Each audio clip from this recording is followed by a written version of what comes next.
Agora a gente vai para a parte prática também sobre a terapia da presença. Então o primeiro passo é isso, eu estou presente. Eu estou presente, eu estou acessível. Precisamos ser acessíveis às pessoas, tirar todo tipo de barreira que existe no meio do caminho. É aquele negócio, ó, traz aí o Bartimeu, pode trazer ele a mim aqui. Tá um monte de multidão, deixa pegar na hora do vestido. Deixar vir a mim os pequeninos. Na congregação que eu estava tomando conta lá, a gente tinha as nossas crianças que ficavam na galeria. A gente tinha ali umas 10, 15 crianças na galeria.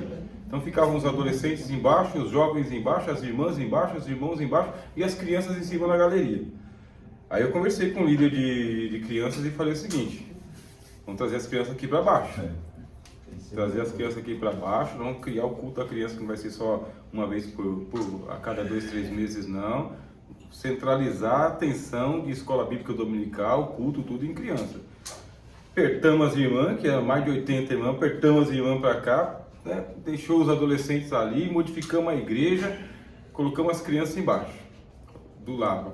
Aí quem disse que as crianças queriam sair do culto? Eles queriam ficar no culto. No culto. Aí começou a crescer. Deus começou, aí espalhou notícia, começou a crescer, e levava crianças, as irmãs. Aí veio mais gente para tomar conta das crianças. Deus levantou mais 3 irmãs para tomar conta das crianças, junto com um casal. E a irmã estava grávida ainda, né? E aí trouxe o marido para o ministério também. O departamento foi crescendo. Então deixai vir a mim os pequeninos. Aquele negócio do acolhimento também, a presença mesmo, aquela percepção de quem está em estado amarelo, quem está em estado verde. A gente não vai atrás de paciente, tá bem? Nós não são clientes, então a gente não vai atrás de clientes. A gente está presente aqui e não fecha as portas para aquele que está em estado amarelo. Aquele que a vida está seguindo, as pessoas estão bem, né? A gente só perguntou: está tudo bem, a paz do Senhor, está crente hoje? Beleza. A pessoa deu um sinalzinho de que não está crente hoje, ela deu para você um sinalzinho. A sua percepção pastoral e psicanalítica já fala: essa pessoa precisa conversar um pouquinho com ela, mandar uma paz diferente, marcar uma visita, porque qualquer sinal que você perceber que ela deu, mudança de rotina, mudança de comportamento, mudança de humor, mudança de vestimenta, estava sempre barbeada, agora está... Se estava sempre barbeado, agora não está mais sempre barbeado, está deixando, está tendo uma pequena mudança de comportamento. O hábito está dando um sinal para você. Vinha sempre de gravata, agora não vem mais de gravata. Não estamos falando de gravata e costume, estamos falando que a pessoa está mudando os hábitos dela. É um sinal amarelo. Alguma coisa está acontecendo. Pode ser no casamento, pode ser no emprego, pode ser nas finanças, pode ser no coração. Aí, por exemplo, como que eu vou tratar esse caso prático, na prática mesmo? Chegou a mim o caso, como vocês têm aí o estudo de caso. São os dois lados da família, eu vou resumir para vocês. É uma criança de 10 anos, ela chega em casa e ela conta para o pai que o porteiro da igreja colocou as mãos na coxa dela. Então a igreja tinha um andar de cima e tinha um andar de baixo, e o banheiro ficava na parte de baixo. Então esse porteiro, ele tem acesso, a gente já confia no porteiro. E a criança chega em casa e conta para o pai e a mãe que o porteiro colocou a mão na coxa dela. O pai e a mãe ficam transtornados, porque a gente quer vir para a igreja para ter paz e não para perder a paz. Procura o pastor da igreja. Queremos providências. Quais providências vão ser tomadas? É o seguinte: esse porteiro, ele é de confiança de todos. Ele foi colocado ali porque faz tempo que ele já é membro da igreja. A esposa dele do círculo de oração e os filhos músicos na igreja, influentes com todos os jovens. Então você tem 2 famílias envolvidas aí. E a gente não sabe o que fazer. O pastor não sabe o que fazer porque a nossa formação é teológica. A gente recebe formação teológica, com certificado dourado e tudo mais. É o que a gente recebe. Mas na nossa formação teológica, qual que é o teor que a gente tem, que é o psicopastoral ou de teologia pastoral? Você só tem um pouquinho de teologia pastoral no curso médio, um pouquinho. E no bacharelado você tem lá um semestre. Pouca coisa. Não tem clínica pastoral. Você tem que fazer uma outra formação para ter clínica pastoral. Como que esse pastor vai resolver esse problema agora? Que o pai e a mãe querem solução imediata, que é o afastamento do porteiro imediatamente. Só que o porteiro, ele é tradicional. Se você tirar ele hoje, e amanhã ele não estiver no posto de comando dele, alguma coisa aconteceu. A igreja sabe que alguma coisa aconteceu. Por que esse porteiro que estava aqui todos os dias abrindo a igreja, fechando a igreja, primeiro a chegar, o último a sair, não está mais aqui? E agora esse problema está com vocês. Aí tem aqui as 5 técnicas psicanalíticas também para a prática da terapia da presença. Essas 5 técnicas estão no material que eu mandei lá no grupo, eu vou mandar de novo, tá bem? Aí eu me comuniquei com vocês no grupo, a gente poder adiantar um material didático. Como a gente teve pouco retorno, né? Quem queria ou não, eu mandei o online mesmo. Que aí você pode imprimir na sua casa. Aí você vai mandar para nós, né? Eu vou mandar de novo, tá bem? Pode imprimir lá, que está lá. Então a primeira técnica é a seguinte: análise dos sonhos. Conforme o nosso aparelho psíquico ele vai bagunçando, que a gente vai deixando lá no inconsciente, e a gente não conta para ninguém, e ninguém sabe, eu não posso contar para ninguém, eu começo a ter sonhos com aquele assunto. Só que aquele assunto não vem na linguagem do deixa eu conversar contigo, senta aí que eu quero conversar contigo. Sabe aquele hino, né? Eu vou conversar contigo, se ele está meio desaparecido da igreja, né? O que foi que aconteceu? Não, os sonhos ele vem na linguagem grotesca. Esses sonhos psicanalíticos, eles são grotescos, eles são agressivos. São sonhos despudorados. Despudorados mesmo. De nudez, também, pessoa nua, no meio da multidão, palavrões, agressão mesmo, morte. Sonhou com um namorado do passado, um amigo do colega. São sonhos de relações incestuosas. Incestuosa pode acontecer entre pai, filha, mãe e filho. Incestuoso é dentro da família de irmão e irmã. E tem relação, sonhei tendo relação com a minha mãe, com a minha irmã, com meu pai. Por quê? Os sonhos psicanalíticos eles são despudorados. O inconsciente não conhece a moral. Ele não tem nada como imoral. É tudo natural, é tudo comum. É tudo normal. E a pessoa, quando acorda desse pesadelo, a gente chama de pesadelo, a pessoa acorda ruborizada, acorda, né, desconcentrada. Por que foi que eu sonhei com isso? Aí você vai abrir o espaço, tá bem? Para essa pessoa que já abriu, deu o sinal amarelo, deu uma abertura para você. Você teve algum sonho nesses últimos dias? Conte o sonho. Primeiro a pessoa tem o que a gente chama de mecanismo de defesa. Vocês podem escrever aí, tá bem? Todos nós temos mecanismos de defesa. Significa o quê? Na hora que eu sinto que vem uma ameaça para mim, imediatamente não sonhei nada não, essa noite foi tranquilo. Tive um sonho bobo aí, mas é coisa que passa. Esse sonho bobo, mas é coisa que passa, é o que você pega, não é sonho bobo. É a linguagem do inconsciente batendo um papo com você. É dizendo que tem alguma coisa acontecendo. A pessoa fez um incesto na vida real? Não. Está nu na vida real? Não. Matou alguém na vida real? Não. Mas no inconsciente existe ali um gatilho que está dizendo o seguinte: está direcionado ou ao pai, ou à mãe, ou ao irmão, ou ao namorado, ou a alguém da igreja. É alguém que está ali naquela linguagem ali. Como a gente não sabe, então, primeiro passo, análise dos sonhos. Conta o sonho do jeito que você sonhou e não precisa ter uma lógica, começo, meio e fim, tá bem? Esses sonhos psicanalíticos, eles não têm lógica. Eles se misturam. Todos eles se misturam. É uma cena do passado com a do presente, com gente morta, com gente viva. No inconsciente só existe o estado presente, tá? Só o estado presente. Não tem passado, presente e futuro. Tudo no inconsciente está acontecendo agora.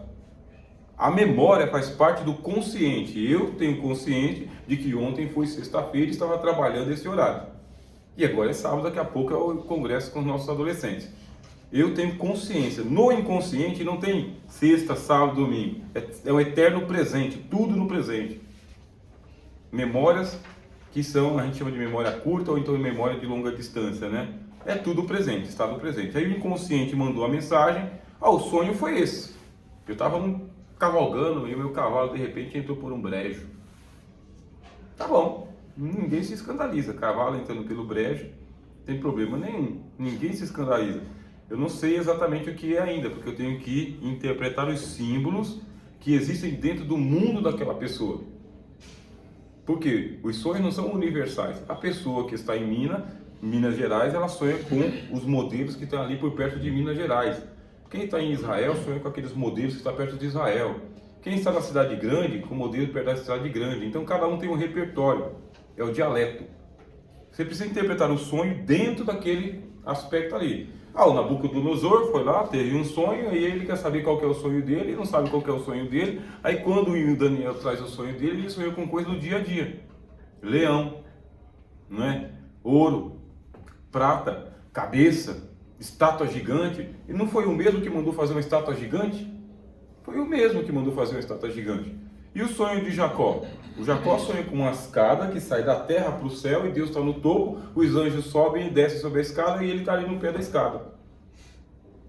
Dia a dia dele. Aí você fala, mas o que isso tem a ver? Tem a ver com os zigurates que eram construídos no mundo antigo, que é aquelas pirâmides, tá bem? Então aquela escadaria que tinha em volta do zigurate e que subia até os céus. É isso que ele viu. Aí ele falou de escada, né? Porque ele falou a escadaria do zigurate, que é uma pirâmide com escadas. Foi o que ele viu. Então, o sonho que a pessoa tem um repertório dentro da sua região. O filme que assistiu, a música que ouve, o vocabulário de família, o lugar onde ela mora. Eu sonhei com muito rio. Pode ser que mora perto das regiões que é cheio de rio. Eu sonhei com muita praia, muito deserto, muito trânsito, pouca gente. Né? Seu dia a dia. Sempre o dia a dia, que é uma linguagem do inconsciente. E quando a pessoa sonha com o céu?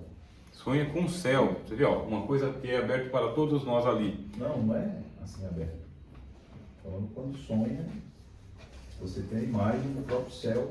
Estar dentro do céu. Isso. E mesmo dentro do céu, que a pessoa está dentro do céu, o que ela vê é sempre perto, é algo decifrável para nós. Você vai para a Bíblia fala, é indecifrável. O olho não viu, o ouvido não ouviu e não subiu ao coração. Você lembra aquele testemunho lá do Adão de Campos lá? Que ele viu o céu, o cabelo comprido, né? Que a irmã que cortou o cabelo foi lançada no inferno, ele viu uns demônios com os dentes não sei o quê. É tudo dentro do imaginário. Porque se o olho não viu, o ouvido não ouviu e nem subiu ao coração humano, quer dizer que é inefável, como disse o apóstolo Paulo. Foi utilizar alguma linguagem dentro do nosso repertório para poder aproximar. Dentro da realidade, né? Dentro da nossa realidade. Então eu, como analista, estou ouvindo o que a pessoa está contando, preciso saber o contexto de vida dela, mais ou menos ali, para que o símbolo seja interpretado dentro da vida dela. Se o pai morreu e o pai apareceu vivo, quem que é o pai na história? Porque não é o pai biológico. É alguém, ou é a ausência do pai, ou é a opressão do pai, naquele repertório ali. Pode não ser o pai, pode ser o marido. O pai batia, o pai não bate mais, agora está casado e não é mais o pai, é o marido que está assumindo a mesma postura que o pai. E você pode saber disso, né? Porque se a irmã é frequente na igreja, não está vindo mais, se ela era contente, agora não está mais contente, de repente tem um hematoma no corpo. Tem um hematoma no corpo, ou caiu da escada, né? Ou bateu a cabeça na estante, ou então apanhou do marido mesmo. Aí a quantidade de irmãos agressivos é gigante, bate mesmo, sem dó. Bate. Aí tá sonhando. Aí ela contou o que aconteceu na vida real, dizendo que foi num sonho. Pode ter sonhado e pode não ter sonhado. Você deixa contar, tá? Dá ouvidos. Oi? Dá ouvidos. Dá o ouvido, né? Porque o sonho não é a realidade. Pode ser imaginal. Foi? E finalizando aqui o que o senhor está comentando isso aqui. Isso, estou chegando aí. Eu vou ouvir vocês agora. Perfeito. É que na hora de ouvir vocês, eu vou ouvir de câmera fechada. Tá bem? Tá. Aí vem a associação livre. O que é a associação livre, meus irmãos? Tá? Não está aí nessa folha, mas vou mandar depois. Associação livre significa isso. A princípio, é tudo folha em branco, tá? Associação livre significa isso. Não existe uma exatidão para a interpretação daquilo que a pessoa está falando. Pode ser uma coisa naquele momento e pode ser uma coisa no outro momento. O que você acha que significa esse de cavalo com uma asa só? Para a pessoa. Um cavalo, cavalo, símbolo de força. Cavalo, símbolo de velocidade, né? Equilíbrio. Andar a cavalo tem que ter equilíbrio.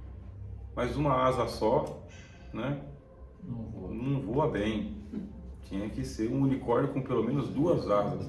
Mas ela sonhou com um cavalo com uma asa só. E aí, como que fica? O que que é para você? O que que você acha que significa? O que que significa asa? Aí a pessoa vai dizendo. Não é você, que é o analista, que vai dizendo para ela, significa isso, pode significar isso, isso e isso. Em algum momento da sua vida, você vai fazendo perguntas, tá bem?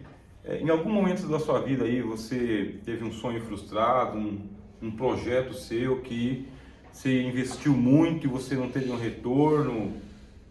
Eu lembro uma vez lá que eu peguei, eu fiz um empréstimo do banco, e nesse empréstimo do banco lá eu me endividei, aluguei uma lojinha, alguma coisa assim.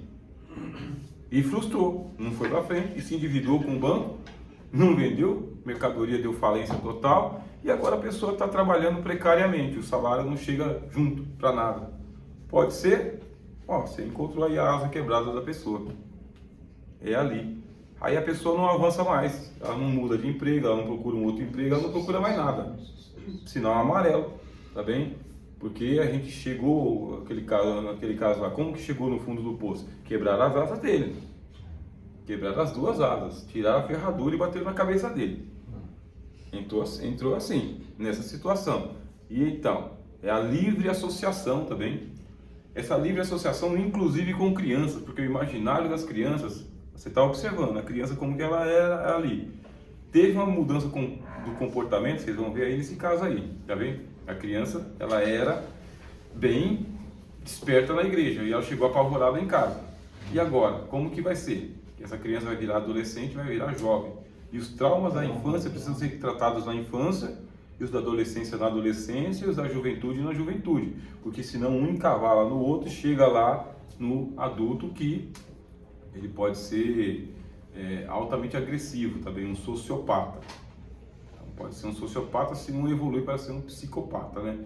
Que é um caso mais de medicação mesmo, no caso do psicopata. O sociopata dá pra gente tratar, mas o psicopata já é psiquiatra mesmo, é medicação. Frieza, né? Oi? De extrema frieza. É medicação. Aí pronto.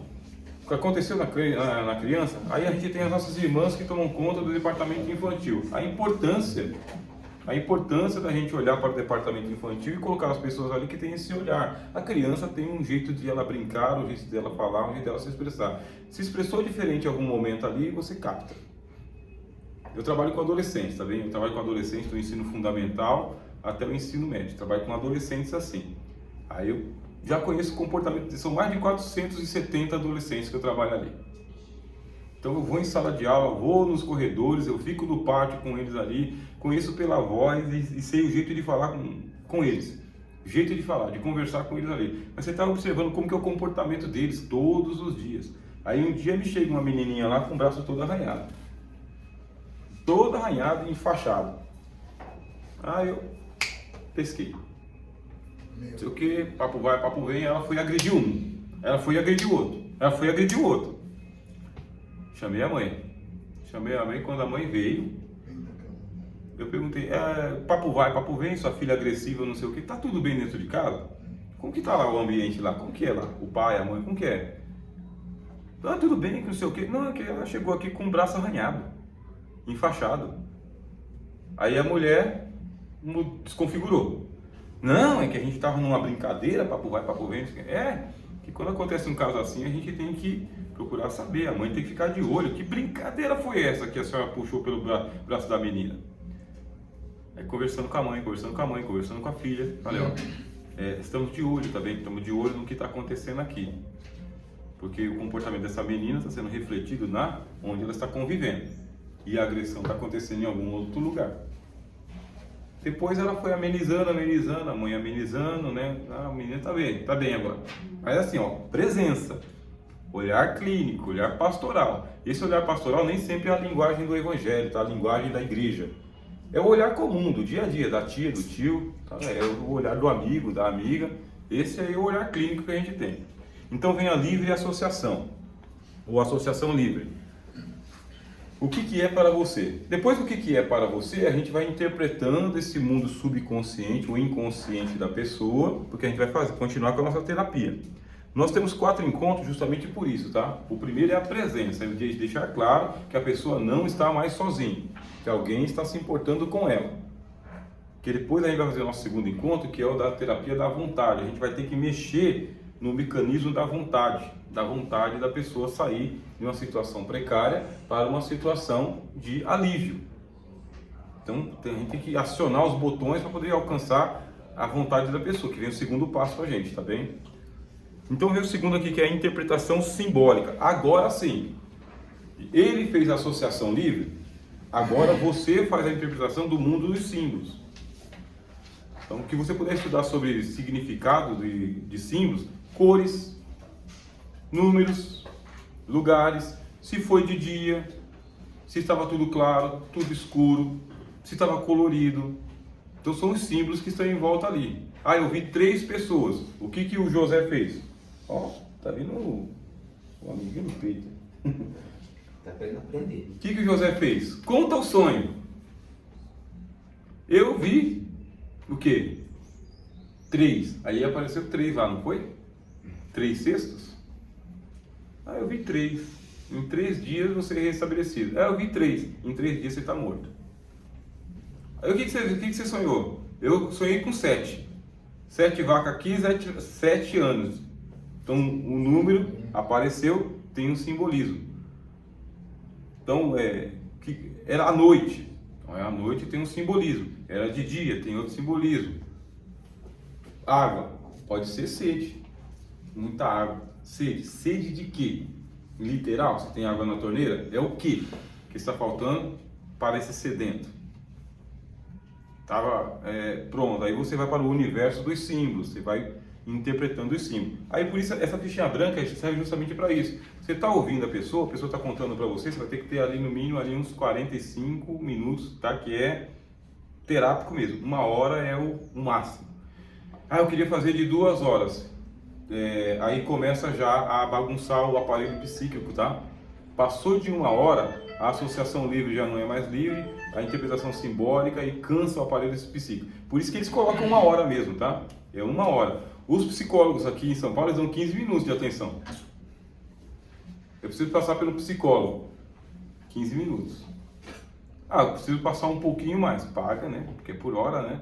Então, paga que aí vai te dar uma atenção a mais. Mas esse aí da rede, eu ando com um grupo de psicólogos e eles falam, consulta de 15 minutos já vem o próximo paciente. Porque se ele ficar atendendo um paciente por hora, eles não ganham.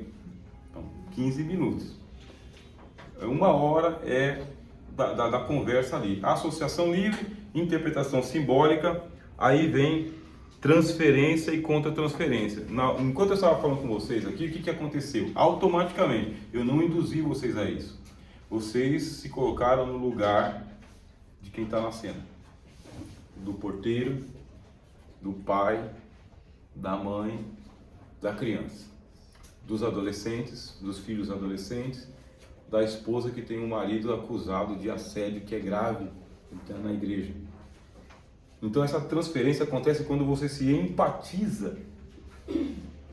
E se empatizar é sentir a dor, é se sentir no sufoco. Se fosse o meu filho, se fosse eu o acusado, eu o porteiro da igreja, eu. E se eu for inocente na cena? E se eu não tiver feito isso? Ou se eu fiz isso inconscientemente, não com a intenção libidinosa de assediar a criança. Porque esse foi o relato que ele deu depois, eu acompanhei esse caso, só que eu só tinha formação teológica, eu não tinha formação que eu tenho hoje, tá bem? Então hoje, por bondade de Deus, eu tenho formação nessa área. Justamente porque eu vi a necessidade mesmo de tratar esse negócio com mais cuidado do que só com um receio a sair daqui. O irmão, ele dizia o seguinte, sabe, quando a notícia veio, ele dizia, eu não fiz isso. Irmão, pelo amor de Deus, eu não fiz isso. A sua filha me pediu ajuda, e eu peguei, eu coloquei ela em cima da mesa, e eu não fiz isso. Aí a menina dizia, fez sim, o tio fez. Ele pegou e colocou a mão na minha perna. Então a menina contava de um jeito convincente, e ele falava de outro jeito convincente. E quando eu olhava para o rosto da esposa do irmão porteiro, uma senhora já avançada na idade. Meu velho não pode ter feito isso, meu velho não é disso. Que a esposa conhece o marido dentro de casa. E o pai da criança dizendo o seguinte, A minha filha não ia mentir um negócio desse, porque eu perguntei várias vezes dentro de casa, junto com a minha esposa. Então é o seguinte, se o senhor fez, o senhor confessa. E é melhor eu perdoar o senhor porque o senhor fez e confessou, do que eu ficar com essa suspeita de que o senhor fez e não confessou. O senhor perguntou o que fazer numa situação dessa. Tá aí o estudo de caso para vocês aí, o que fazer? Entendeu?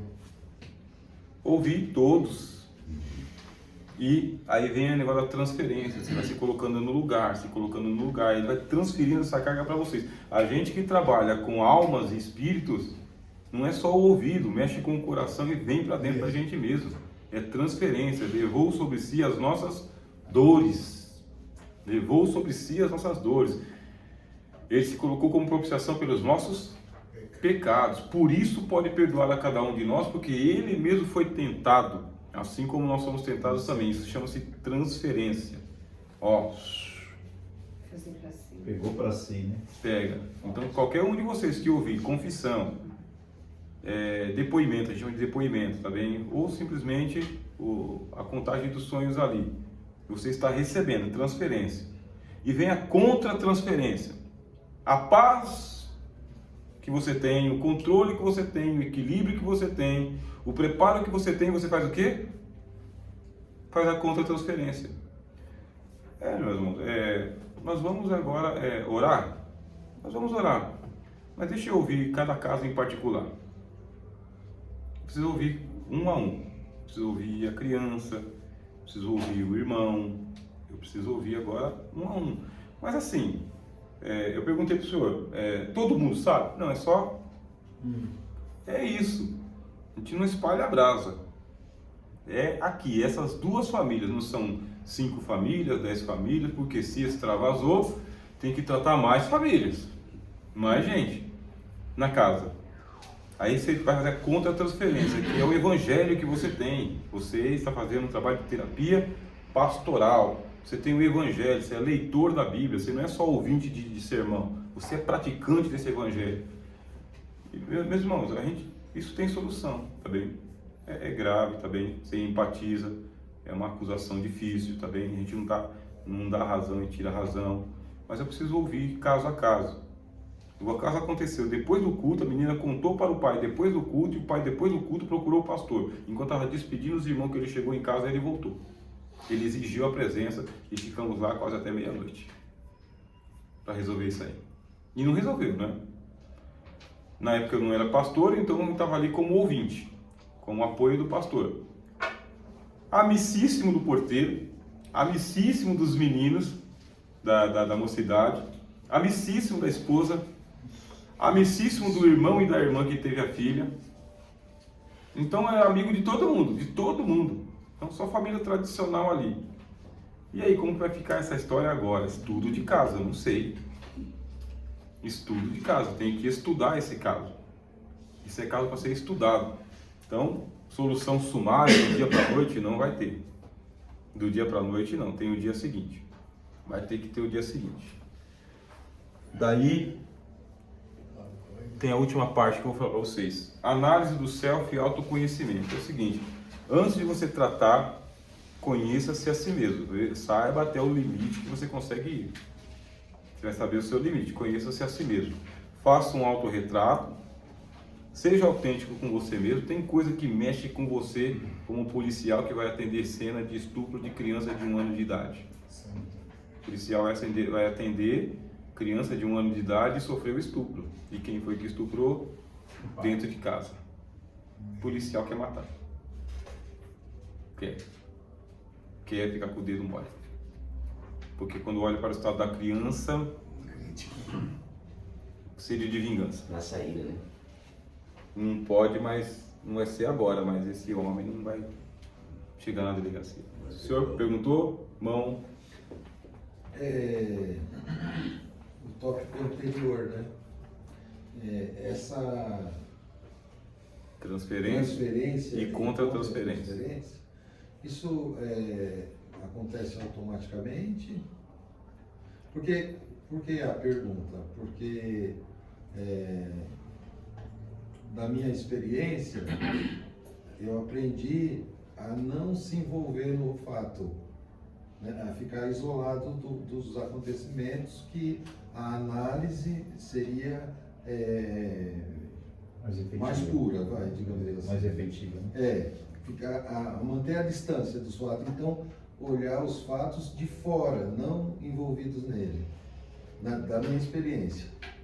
E me deu a entender que você falou justamente ao contrário disso, de você se projetar, né, se envolver com o fato, e aí surgiu um problema mental aqui do que é o ideal e o que não é. Dele fazer. É que a psicanálise ela é assim. A psicanálise é o envolvimento. Envolver. Você não consegue fazer o afastamento sujeito-objeto. Ali está aquela mesa, aqui estou eu sou o sujeito, o suco é o objeto. Então, afastamento. Isso. Não, na psicanálise é o envolvimento. É o envolvimento, não tem jeito. Então, a transferência é o seguinte, vem para dentro do coração mesmo. Não tem como não se envolver. Não tem como. Você se envolve com o caso, e aí vem para você recebe toda a carga, por isso que todo psicanalista precisa de um analista, né? A gente coloca estudo de caso, a gente abre e fala, eu estou atendendo um caso assim, assim, assim, aí os outros analistas analisam o caso junto. Por quê? Para a gente poder transferir. Eu recebi, eu tenho que transferir também. Então, na psicanálise, você não consegue fazer esse distanciamento fornecedor-cliente. Isolando. Pessoal, né? É entranha, sabe? É entranháveis afetos. Não existe neutralidade nesse caso. Oi? Não fica neutro. Esse negócio da neutralidade é quase que uma falácia. É uma falácia. É uma falácia. Uma falácia é quando a gente diz que eu não me envolvi, mas me envolvi. Não tem como. Você não tem como chegar lá e ser um intercessor diante de Deus se você não sente as entranhas do problema da pessoa. Quem que é um intercessor? É o que fica entre Deus e o pecador ali. Sabe? Você tomou as dores. Senhor. Tomou sobre si. Senhor. Sim, sim. Pastor, posso perguntar? Sim. Posso?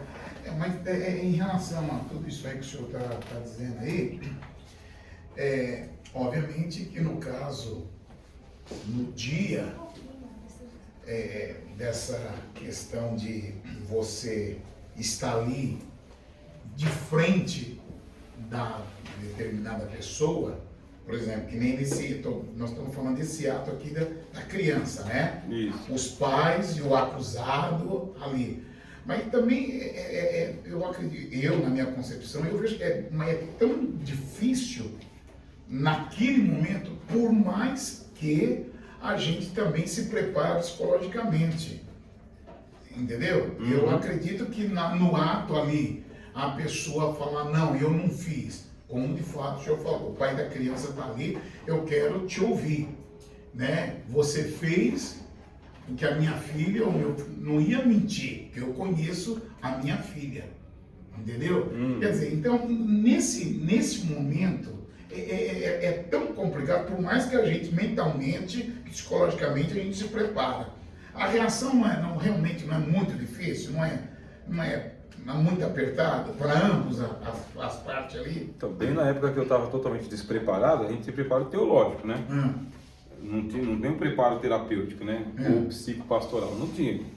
Então, tem que resolver agora, antes que se espalhe para a igreja ficar sabendo que não sei o que, tem que resolver agora. Não tem que resolver nada agora.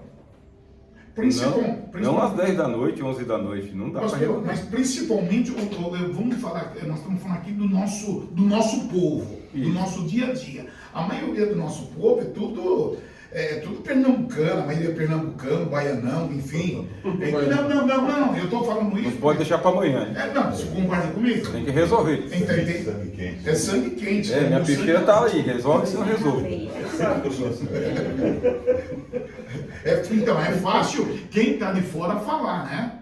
Entendeu? Eu estou falando isso, não vou citar o setor aqui, mas teve uma situação dessa aqui na nossa região. Pega fogo. O negócio, entendeu? Meu pai do céu. Pega fogo.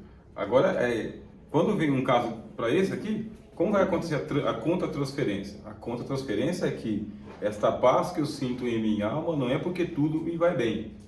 Deixo-vos a paz, a minha paz vos dou, não vou a dou como o mundo a dá. Bem-aventurados pacificadores, que serão chamados reis de filhos de Deus. Então, nesse momento aí, a graça de Deus vai dar aquele suporte, porque tem que espalhar a brasa. Entendi. Não pode acender o fogo.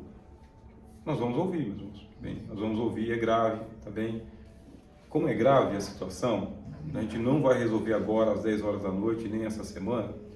Eu me comprometo, junto com a minha esposa, é o seguinte: eu vou na casa, eu vou ouvir um a um na casa. Porque, vou trazer para a igreja. É bom trazer para a igreja, mas a vida da pessoa é na casa. Então é lá na casa que vai ser feito lá o aconselhamento, lá na casa que vai ser feito lá a averiguação, as versões. A princípio a agressora é a criança, a gente não pode inverter para cima da criança dizendo que ela está inventando, porque acontece bastante, né? A criança inventou, aí a vítima se torna o culpado e o agressor se torna a vítima. Olha o cuidado que a gente tem. Mas vamos ganhar o tempo que é necessário. Aí vamos, tô ouvindo. Amanhã, por que amanhã? Pernambucano, nordestino, Teixeira na cinta, Jesus não resolveu, eu resolvo. É isso aí. Amanhã, tá bem? Estou chegando no serviço, vou tomar um banho, tá bem? E eu vou à sua casa. Tem o culto. Cooperador, co-pastor, toma conta da liturgia. Eu vou adiar a liturgia para tratar de um caso pontual. Por quê? Melhor obedecer do que sacrificar. Mas vão sentir a falta do pastor na igreja. Por isso tem os seus auxiliares, meu irmão. Auxiliares, tá? Tá todo mundo ali sabendo que o pastor está fazendo um trabalho psicopastoral, clínico. Então amanhã eu passo na sua casa. Amanhã vai passar na casa de quem primeiro? Vou passar na casa da criança. É a vítima. É a atenção prioritária. Para ouvir a criança na casa, junto com os pais, na casa, não é na igreja, porque a igreja é aquele espaço assim que ele é sacrossanto, ele dá aquela imponência. Na casa não, a casa é o lugar de convívio, é ali que tem que acontecer a terapia pastoral, é na casa. É tomando café, sabe, é sentando no sofá, é na casa, esse trabalho é feito ali. Mas eu tenho uma clínica, depois você leva para a clínica. Nosso trabalho é esse, a gente vai lá, aonde que Jesus foi primeiro? Na casa de Simão leproso. Foi na casa do Simão, foi na casa de Maria, foi na casa de Marta, estava na casa onde o paralítico lá foi curado, na casa de Pedro que ele curou a sogra de Pedro, na casa. Então nós vai desinstitucionalizando o nosso trabalho, vai deixando ele mais caseiro. Vou chegar um pouquinho depois, vou chegar para a hora do sermão, vou chegar para a hora da bênção pastoral, mas eu estou tratando, eu estou mostrando para aquela ovelha o seguinte: estou presente na casa. É perigoso? Sim, por isso que você tem que ir na companhia, né? Com a companhia. Nós que somos aqui casados, aí envolver a esposa numa visita dessa aí, né? Essas são as irmãs aí, com uma outra irmã, tá bem? Ou com um filho mais velho, se o marido não for, ou o marido mesmo que o marido não esteja fazendo, eu preciso que você vá comigo lá. Então, este na casa é dispensar ali 30 a 40 minutos de ouvido, de audição, fazer algumas perguntas e deixar a pessoa falar livremente, é livre associação, livremente, a pessoa tem direito de ampla defesa, tanto aquele que está dizendo que sofreu, quanto aquele que diz que não fez, é ampla defesa, deixa se defender, é direito inalienado, deixa se defender, né? O ônus da prova pertence a quem fez a acusação. Ou seja, no ambiente da pessoa. Da pessoa. É como, por exemplo, ali não é bem o ambiente, no caso, mas ali onde a samaritana está, né, por exemplo, ela, aquele lugar ali parecia ser muito, né, dela ali, ela vinha sempre ali, que diz, né, então o Senhor Jesus chega ali, fica ali, ele soube como tratar o assunto, pediu para comprar alguma coisa lá e aproveitou e ouviu ela bem. Ouviu ela bem. E ouviu ela bem e ela saiu curada. E aí Jesus disse o quê? Vai para a tua casa e chama o teu? Para a tua casa. Quando ele curava o doente, ele falava, vai para a tua casa. Quando ele curou o endemoniado de Gadara, vai para os teus. Vai para casa, meu. Colocar no estado de liberdade. Né? Isso, vai lá. A gente vive onde? A gente vive em casa. A gente sai para trabalhar, mas a gente mora em casa. Então a gente vai lá, faz esse trabalho pastoral na casa. Ela está confortável na casa dela, está segura na casa dela. A casa é asilo inviolável, ninguém pode entrar nela senão a convite, né? Ou por ordem judicial. Então a casa é inviolável. Lá dentro ela está protegida, acolhida. Você está chegando ali, faz o seu trabalho pastoral. Agora você vem trazer as demandas para Jesus no joelho. Transferência e contra-transferência. Você precisa fazer Depois aí é só oração, não é oração do descarrego não, tá? Mas tem que orar. Tem que orar intercessoriamente, tem que orar pastoralmente, tem que orar como se fosse com você, acontecendo com seu filho, sua filha, seu marido, sua esposa, seu irmão, com você. Essa é a oração que Deus ouve, você se coloca no lugar. Se Deus não resolver, você sofre. Desculpa, agora eu não queria estender mais, senão vai ficar muito... Mas é uma dúvida que eu estou aqui. Aí nós vamos tratar, às vezes, assunto que vai o senhor e a sua esposa. Então, eu e minha esposa. Então, são dois ouvintes para a mesma situação. E a gente sabe que são duas cabeças e uma sentença. Cada um tem sua sentença, né? Cada cabeça uma sentença, cada cabeça um juízo. Eu interpreto de uma maneira, na minha visão masculina, na minha visão de homem, na visão de cidadão, humano, né? A minha experiência de vida como homem, e ela vai interpretar a condição dela como mulher. Então eu fico pensando, essa hora, até aí eu tenho um conflito lá, e depois eu tenho um conflito em casa, é o seguinte, a gente vai conversar assim, o que você achou disso? Eu achei isso, mas eu achei aquilo. Eu quero que você dê, talvez não seja um outro momento, mas aqui é o espaço que a gente pode mesmo. É que talvez esse seja um outro momento, mas você concorda comigo que são duas pessoas pensando vendo o mesmo caso, mas pensando em coisas diferentes? São. É por isso que a gente faz aqui o estudo de caso. O estudo de caso é para que a gente ouça como que vocês veriam isso. Tipo um júri, né? Tipo um júri, tá? Mas como que você veria isso? A gente traz o caso para o setting, para o instituto, para o conselho, né? Ó, eu tenho esse caso, como que vocês ouvem? Aí quando a gente fala no distanciamento, né? Esse distanciamento quer dizer, eu sei que eu atuei ali como um terapeuta, como um pastor psicanalista, né? E a esposa do pastor. Se ela recebeu aquele preparo, ela já sabe que tem que manter essa postura. Mas ela não recebeu. Aí você dá aquele preparo anterior. A gente vai lá, a gente vai só ouvir. Vai só ouvir. Então, a gente vai ouvir, você que vai conduzindo a conversa, as perguntas. Não tem pré-julgamento, não existe pré-julgamento. Eu não estou em busca aqui do culpado. Não é o culpado. Aconteceu, embaralhou tudo. A gente vai para em busca da terapia. Tem que trazer a pessoa para a terapia, que é o segundo momento. Eu estou aqui, mostrei presente, eu ouvi, não estou dizendo certo e errado, tá bem? Eu ainda não ouvi todo mundo, não ouvi bem, depois eu vou levar lá com a esposa, vou conversar com a esposa. Aí ela sabe, conhece o marido que tem, até onde que ela pode se envolver, até onde que ela pode falar ou não falar. Mas já aconteceu, a gente sabe, né? A esposa de um pastor que não tinha um preparo, nem o pastor tinha todo aquele preparo e nem ela. Mas ela tinha menos preparo do que ele, então ela soltava o verbo para poder consertar o mundo dos outros. Neste caso, a gente já sabe que não dá para fazer. Não dá. Aí, pronto. Trazer para um outro ambiente, uma outra situação, tem que ser tratado, transferir o caso para o outro. Já acontece, tá? Acontece direto. Eu não posso tratar desse caso. Eu não posso. Mas eu tenho um amigo, eu tenho um pastor, eu tenho um amigo, eu tenho um conhecido. Eu vou passar para ele. Aí ele vai lá, à distância, né? Vai lá, distanciado do casal, ele vai lá e trata, né? Esse caso eu não posso tratar porque mexe muito comigo. Ou então a minha família está interessada no resultado. Na época, no caso, eu era amigo de todo mundo. E eu não era o pastor da igreja, então não tinha como resolver. Então para mim foi assim, eu ouvi todos e já aconteceu isso. Evoluiu. Isso que você está falando já aconteceu comigo. Não vou falar o que, mas um casal que estava bem, uma situação delicada, e a gente passou por um casal de amigos nossos. Foi que eles foram lá aconselhar.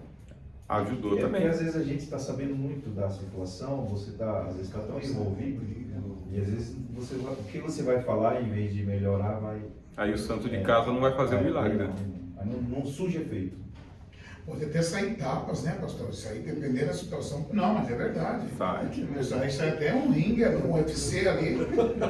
Sai, não é nosso papel, né? Nesse caso, a gente vai discutir presencialmente ou... No próximo encontro. Tá bom. A gente vai conversando no grupo, tá bom? Vamos conversando no grupo. Quando a gente chegar aqui, a gente vai abrir, tá bem? Aí, nesse que a gente abrir é o seguinte, ó.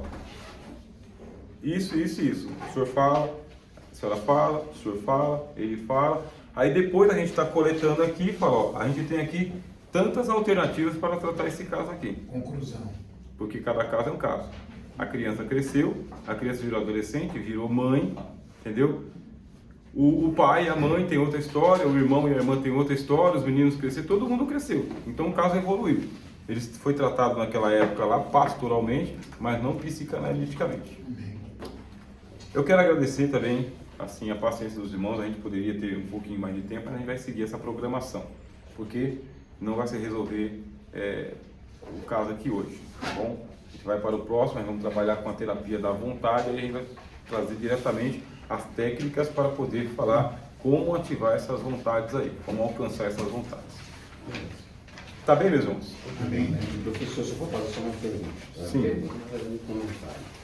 É que a gente vê bastante que acontece em casal que faz essas visitas e eles trazem problema para ali na casa deles e eles ficam uma vida de guerra, de briga mesmo, porque eles não conseguem lidar com essa situação pelo despreparo. E às vezes uma aula dessa, para muitas pessoas que se acham bastante crentes, uma aula dessa é escandalosa. Por quê? Porque agora vai chamar ele com a realidade, que vai ter que agir profissionalmente, pastoralmente e espiritualmente, colocando cada coisa no seu devido lugar. E aquele colocar fora do lugar, ele vai ter o dano de refazer. Né, professor? Essa é do senhor mesmo. É minha? O senhor pediu, né? Tá bom, obrigado. Isso, a gente tem que, por isso assim, os melhores mundos, vamos fazer o trabalho? Vamos formar a equipe, vamos preparar a equipe, são 4 meses de preparo. Eu tenho vontade de já sair amanhã fazendo o trabalho. São 4 meses. Preparando, estudando, eu vou levando. Terminei a formação, começo a receber os casos, né? Que nem nossa irmã Cleonice está começando a receber os casos. Aí ela me falou, e agora, pastor, como que a gente faz? Agora a gente vai trazer aqui, e eu estou lá disponível para os irmãos, tá? Tem um caso, o pastor, o caso é assim, assim, assim, assim. Eu mantenho confidencialidade máxima. Olha, esse caso ele é parecido com aquele, igual aquele, parecido com aquele. O texto bíblico é esse, o processo é esse caminho aqui. Eu vou ajudando os irmãos, tá? Não me deixa descansado, não. Pode mandar lá. Se eu não atender na hora, a gente atende depois. Pode mandar um áudio, eu ouço o áudio. Se quiser mandar um texto, eu leio o texto também. E a gente vai passando para os irmãos. Ó, esse caso pode ser tratado assim, assim, porque tem caso que você consegue resolver e tem caso que você tem que fazer encaminhamento. O encaminhamento pode ser tanto para advogados, quanto para psicólogos, quanto para médicos, quanto para a polícia. Tem caso que é caso de polícia mesmo. Aí, se for caso de polícia, você não pode fazer a omissão de socorro, mas já que chegou na sua mão, você vai resolver. Mas esse caso aqui, ele é caso de polícia. Esse caso aqui é ginecológico. Isso aqui não, isso aqui é espiritual. Pode levar os obreiros lá que o demônio sai. Mas pode mandar o recado. Tá bom, meus queridos? Vamos colocar em pé?